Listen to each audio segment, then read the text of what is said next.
Hello friends, स्वागत है आपका कंपटीशन अड्डा में। आज आपके सामने प्रस्तुत है सोलर सिस्टम का दूसरा पार्ट। इसमें हम सोलर सिस्टम से रिलेटेड बहुत ही इम्पोर्टेंट पॉइंट्स को डिस्कस करेंगे जो कि हमारे एग्ज़ाम्स के लिए बहुत ही महत्वपूर्ण होगा। इसलिए इसको अंत तक ज़रूर देखें और अगर पसंद आए तो लाइक करें, सब्सक्राइब करें और अपने दोस्तों को शेयर करें। चलिए फ्रेंड्स, शुरू करते हैं।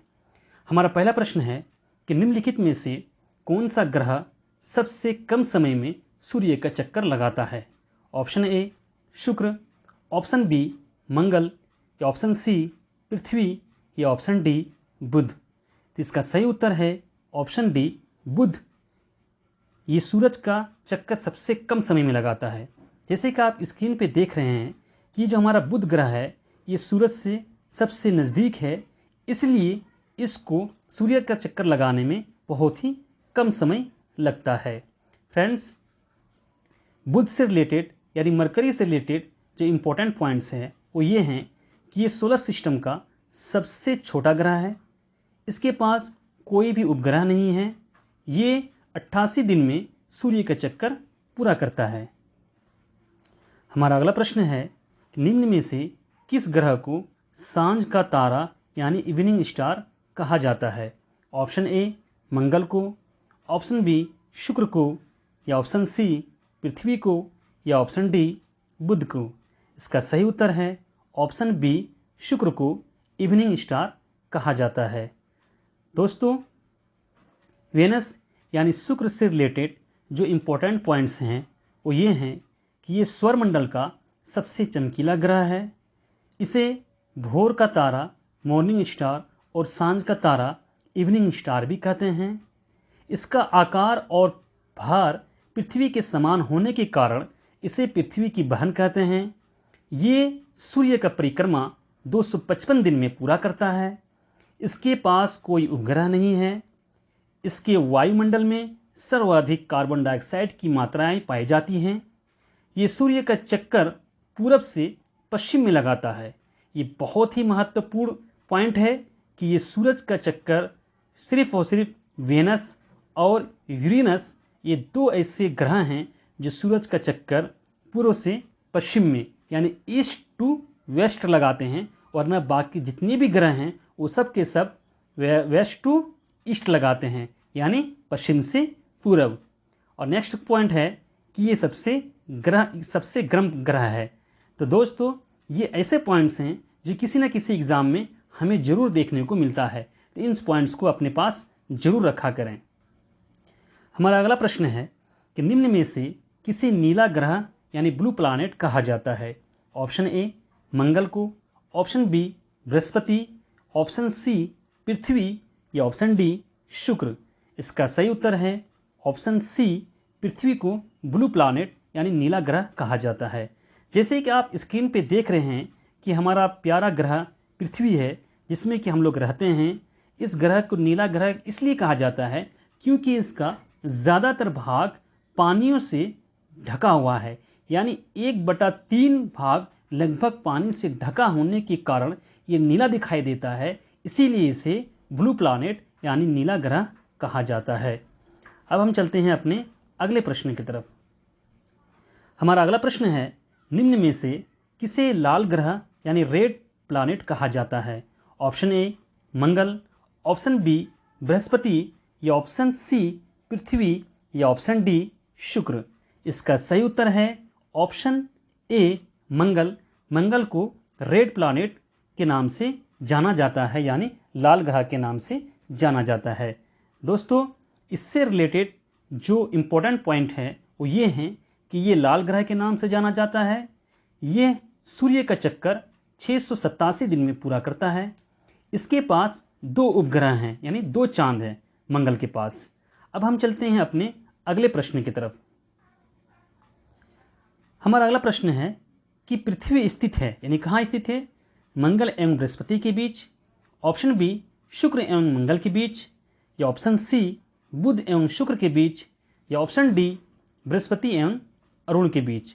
इसका सही उत्तर है हमारा जो पृथ्वी स्थित है वो है शुक्र एवं मंगल के बीच।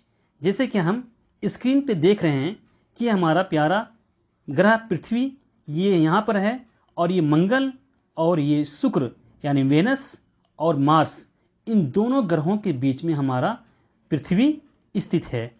साथियों, अब हम चलते हैं अपने अगले प्रश्न की तरफ। हमारा अगला प्रश्न है, सौरमंडल का सबसे बड़ा ग्रह कौन सा है?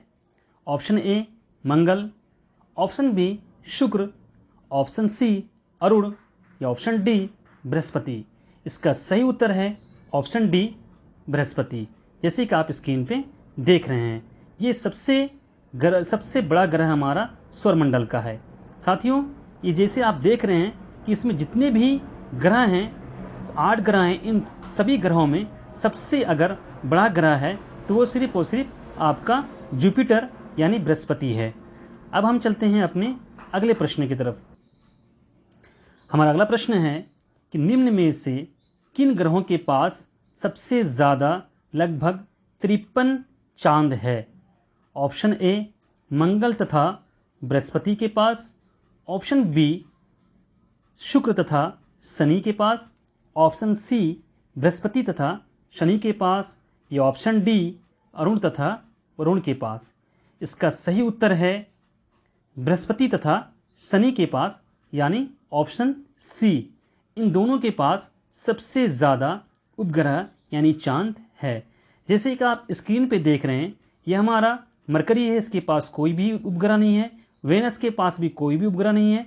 अर्थ के पास हमारा एक उपग्रह है। मार्स के पास 2 उपग्रह है। लेकिन सबसे ज़्यादा अगर डॉट दिखाई दे रहा है तो ये जुपिटर और सैटर्न के पास यानी बृहस्पति के पास और आपके शनि के पास, और इन दोनों ही के पास सबसे ज़्यादा उपग्रह यानी चांद हैं। तो दोस्तों, अब हम चलते हैं अपने अगले प्रश्न की तरफ। हमारा अगला प्रश्न है, आंतरिक ग्रह यानी इनर प्लैनेट निम्न में से कौन नहीं है? ऑप्शन ए मंगल, ऑप्शन बी शुक्र, ऑप्शन सी बृहस्पति, या ऑप्शन डी बुध। इसका सही उत्तर है ऑप्शन सी बृहस्पति जो है इनर प्लैनेट में शामिल नहीं है। साथियों, सबसे पहले तो हम ये जानें कि इनर प्लैनेट किसे कहते हैं। दोस्तों, जो ये आप देख रहे हैं स्क्रीन पे, ये जो 4 प्लैनेट हैं, ये हमने जैसे कि आपको पहले पार्ट में बताया था कि ये छोटे छोटे भाई और ये बड़े भाई, इनको हमने 2 भागों में डिवाइड किया था। तो ये 4 जो हैं, इन चारों को इनर प्लैनेट कहा जाता है। ये क्षुद्र ग्रह जो बीच में हैं, ये एक बॉर्डर की तरह काम करता है। ये चारों के चारों प्लैनेट यानी बुध, शुक्र, पृथ्वी और मंगल, इनको इनर प्लैनेट कहा जाता है। और बृहस्पति, शनि, अरुण और वरुण, इनको आउटर प्लैनेट के नाम से जाना जाता है। अब हम चलते हैं अपने अगले प्रश्न की तरफ। हमारा अगला प्रश्न है कि आंतरिक ग्रह यानी इनर प्लैनेट किसे कहा जाते हैं? ऑप्शन ए जो सूर्य से दूर हैं और चट्टानों से बने हैं, या ऑप्शन बी जो सूर्य से नज़दीक हैं और चट्टानों से बने हैं, या ऑप्शन सी जो सूर्य से नज़दीक हैं और गैस तथा तरल पदार्थ से बना है, या ऑप्शन डी जो सूर्य से नज़दीक है और गैस से बना है।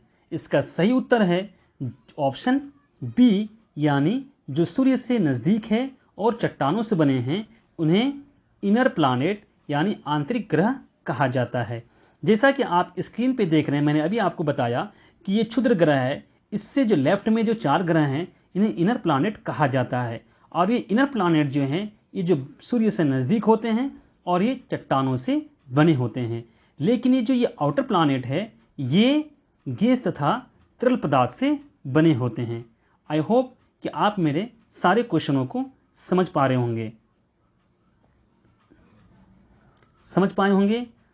साथियों, अगर आपको ये वीडियो पसंद आ रहा हो तो आप इसको लाइक करें, सब्सक्राइब करें और अपने दोस्तों को शेयर करें। अब हम मिलेंगे अपने नेक्स्ट वीडियो में एक अलग टॉपिक के साथ।